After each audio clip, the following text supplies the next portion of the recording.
This story is brought to you by tapeatale.com. टांके सिल देते हैं घाव, टांके सिल देते हैं फटी कमीज भी, और टांके अगर हों प्यार के ये सिल देते हैं जीस्त भी, जिंदगी। उस वक्त पापा का ट्रांसफर गुवाहाटी से हैदराबाद शहर में हुआ था। वैसे तो हमारा घर हरियाणा में है, मगर पापा इन दूसरे दूर दूर के शहरों में अकेले ही रहा करते थे और घर आ जाया करते थे लगभग हर 3 महीने में। कभी 10 दिन की छुट्टी, कभी अगर लक रहा तो 1 महीने की। मेरे पापा मिलिट्री में हैं। वो अपनी जिंदगी के 30 साल दे चुके हैं फौज को, और ये सफर जो है ना, ये अब भी चल ही रहा है। मगर यार, आसान नहीं होता घर से दूर रहकर घर वालों के लिए काम करना। लेकिन हमने पापा के मुंह से कभी कोई ऐसी शिकायत नहीं सुनी जो उन्हें अपनी जिंदगी से हो। शिकायतें तो हैं, ये हमें मालूम है, हम मगर बस कभी सुनी नहीं उनके मुंह से।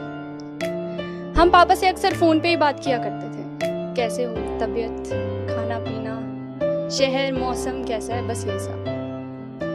कहते हैं कि बढ़ती उम्र के साथ बढ़ती हैं परेशानियां और बीमारियां।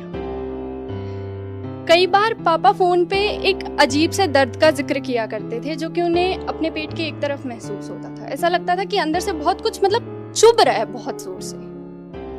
हम हमेशा यही सोचते रहे कि बाहर रह रहे हैं तो फूड पॉइजनिंग होगी, यही सोच के हम इसे हल्के में लेते रहे। मगर एक रोज वो दर्द कुछ ज्यादा ही बढ़ गया और चेकअप ढंग से कराने के बाद पता लगा कि वो स्टोन्स यानी कि पथरी का दर्द था। बहुत आम लगता है ना सुन के, स्टोन्स, पथरी, बहुत छोटी बीमारी है, बहुत मामूली।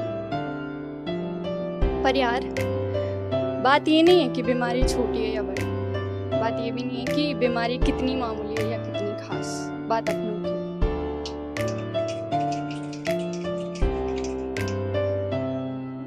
और जब बात अपनों की हो ना, तो चाहे उन्हें छोटा सा कांटा भी क्यों ना चुभे, पर तुम्हें तकलीफ उतनी होती। फिर यहाँ तो शरीर के अंदर कांच के जैसे चुभने वाले टुकड़े थे।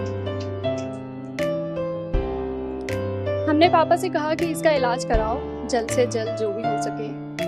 तो पापा ने ये बताया कि डॉक्टर्स ने साफ साफ बता दिया है कि सिर्फ प्रेस्क्रिप्शन स्लिप से काम नहीं चलेगा।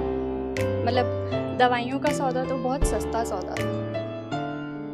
डॉक्टर्स ने साफ साफ बता दिया था कि ऑपरेशन होगा। और वो पथरी पापा के लीवर के अंदर किसी एक कोने में जाकर चिपकी हुई थी। वो कोई छोटी मोटी पथरी नहीं थी। वो कहते हैं ना, देने वाला जब भी देता छप्पड़ फाड़ के। 40 mm की इतनी बड़ी पथरी थी एक। तो डॉक्टर्स ने हमें सीधा बता दिया था कि ऑपरेशन होगा। और ये जानने के बाद पापा ने ये फैसला किया कि पापा जब घर आएंगे छुट्टी पर, तब पापा इसका ढंग से इलाज कराएंगे। पापा घर आए कुछ वक्त बाद, और लकीली इस बार 1 महीने की छुट्टी पर आए। और हम सब ने सबसे पहला काम ये करा कि हमने पापा की उस बढ़ती हुई प्रॉब्लम का इलाज कराया। पापा का ऑपरेशन हुआ।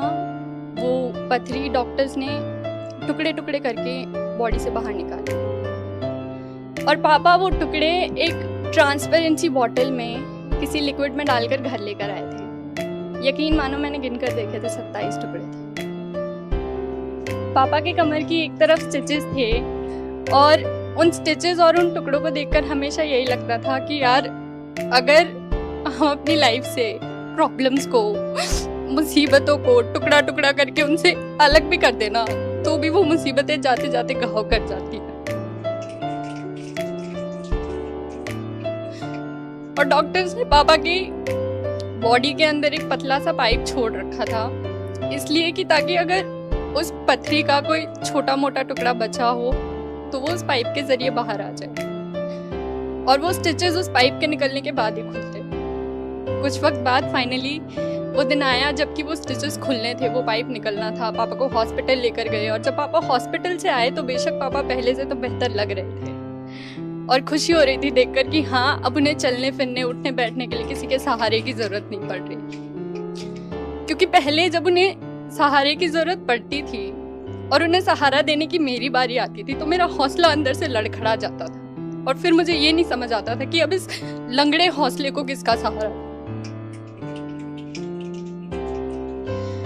मगर जब पापा हॉस्पिटल से वापस आए थे तो मैंने एक बात नोटिस करी कि पापा की कमर पर उन स्टिचेस का एक छोटा सा टुकड़ा रह गया।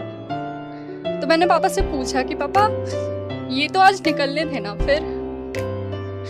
तो पापा ने ये बताया कि वो डॉक्टर्स इसे बहुत खींच कर निकालते हैं, तो बहुत दर्द होता है, और जब वो इसे निकाल रहे थे तो वो धागा बीच में ही टूट गया, ये छोटा सा टुकड़ा रह गया। तो मैंने उनसे पूछा कि पापा जब ये स्टिचेस थे आपको तब दर्द हो रहा था, जब वो निकाल रहे थे आपको तब दर्द हो रहा है, ये तो अब भी है, छोटा सा टुकड़ा अब भी, आपको अब दर्द नहीं हो रहा? और पापा ने जवाब में मुझसे कहा कि हाँ हो रहा है मगर उतना नहीं। ये सुनकर मैं चुप हो गई, क्योंकि मेरे जहन में एक ख्याल बहुत जोर से जाके लगा कि यार हम सब भी तो ऐसे ही हैं। हम सबकी लाइफ में कुछ ऐसी चीजें होती हैं, कुछ ऐसे लोग होते हैं जो हमें बहुत ज्यादा दर्द देते हैं, मगर वही लोग वही चीजें हमारे जख्मों को बांध कर भी रखती हैं, और उन्हें खुद से अलग करना उससे भी ज्यादा दर्द देगा।